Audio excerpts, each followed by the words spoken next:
लोग अलग अलग किस्म की ट्रीटमेंट्स कराते हैं सुंदर लगने के लिए, खूब सारे अलग अलग किस्म के ट्रेनिंग्स करने के लिए जाते हैं ना, शेक्सपियर कर रहे हैं ना, ये कर रहे हैं ना, वो कर रहे हैं, मूवमेंट कर रहे हैं, डांस सीख रहे हैं, ये सारी चीज़ें एक तरफ। लेकिन जब आप स्क्रीन पर जाएँगे और आपके मुँह से डायलॉग नहीं निकलेगा। अराउंड 2012 में मेरे लास्ट शोज़ थे कॉमेडी सर्कस के, और उसके बाद मैंने कॉन्शियस डिसीजन लिया था कि मैं अपने अलग-अलग मोड ऑफ मुझे इंदौर से पिकअप करके बुलाया गया था, क्योंकि मेरे बॉसेस को पता था कि ये लड़के में टैलेंट है, तो उन्होंने मुझे बॉम्बे ले आए थे, ठीक है? और मुझे लग रहा था कि मेरा डिमोशन हुआ है। नमस्कार दोस्तों, मैं हूं मुकेश शर्मा और आपने देखना शुरू कर दिया है टेली चक्कर। एंड वी हैव एक ऐसा शख्सियत जो आपको डायरेक्ट भी कर सकता है, एक्ट भी कर सकता है, अपनी आवाज़ों से एंटरटेन कर सकता है। एंटरटेनमेंट का भंडार we can call. Welcome on tele चक्कर sir. Thank you Mukesh, thank you very much, very happy to be here. देखा आवाज़ में कितना भारीपन है, मैं सवाल भूल गया।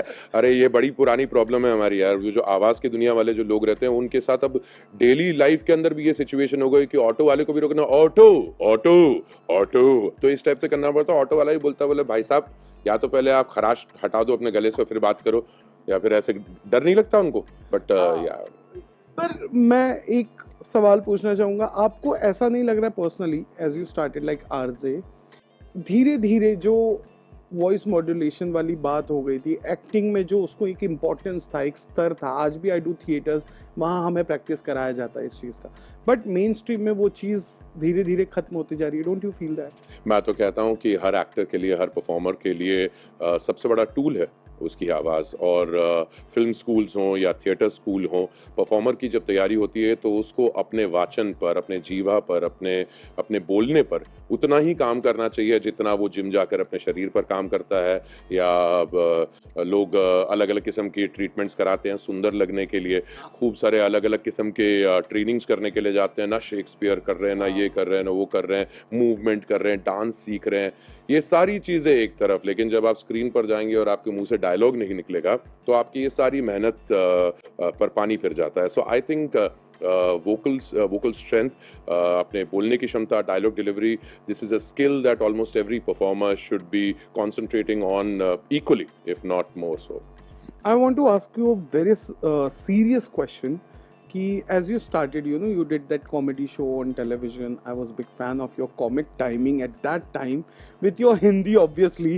तो अब बहुत सारे स्टैंड अप कॉमेडियंस ना फिल्मों में आ रहे हैं, लेकिन एक लिमिटेशन के साथ कि भाई उनको रखा ही सिर्फ कॉमेडी करने के लिए गया है, you know. And I feel so कि आज भी आप वो जड़ें आपने पकड़ के रखी हैं। सो डोंट यू फील कि वो जिस तरीके से प्रेजेंटेशन हो रहा है, जैसे एक वक्त था कि सरदारों को एक तरीके से प्रेजेंट किया जाता, वैसे सिर्फ स्टैंड अप कॉमेडियंस को किया जा रहा है। जैसे बसी की एंट्री हुई थी उस फिल्म में तू झूठी मैं मक्कार में, और जिस तरह से उसको रखा गया था कि सीन को लाइटर करने के लिए या थोड़ा सा पंप अप करने के लिए, सर डोंट यू फील कि मेकर्स को उससे आगे भी इन हुनर को लेकर जाना चाहिए? हाँ, मैं पर्सनली तो मैंने एक बहुत सीरियसली इस चीज़ को ध्यान में रखते हुए आज से तकरीबन 12-15 साल पहले ही मेन स्ट्रीम कॉमेडी करना बंद कर दिया था।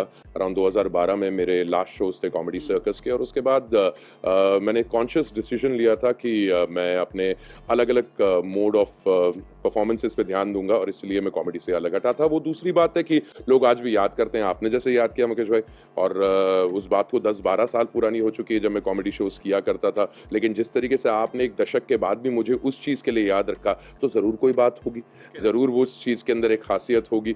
एंड लोगों को हँसना, गुदगुदाना पसंद है। लोगों को चाहिए कि भाई कोई हो जो उनको हँसा दे, थोड़ा सा कुछ लाइट हार्टेड मोमेंट्स दे दे, और रोज़मर्रा की ज़िंदगी में ऐसे ही काफ़ी भसड़, उसके बीच में अगर कहीं पर आपको थोड़ी हँसी मज़ाक मिल जाती है तो लोग उसे अप्रिशिएट करते हैं। पर yes, you are absolutely right Mukesh कि हमारी इंडस्ट्री बहुत स्टीरियोटाइप कर देती है लोगों को, और उस स्टीरियोटिपिकल परफॉर्मेंस से बचने के लिए मैंने बहुत अलग-अलग किस्म के काम करना शुरू किए।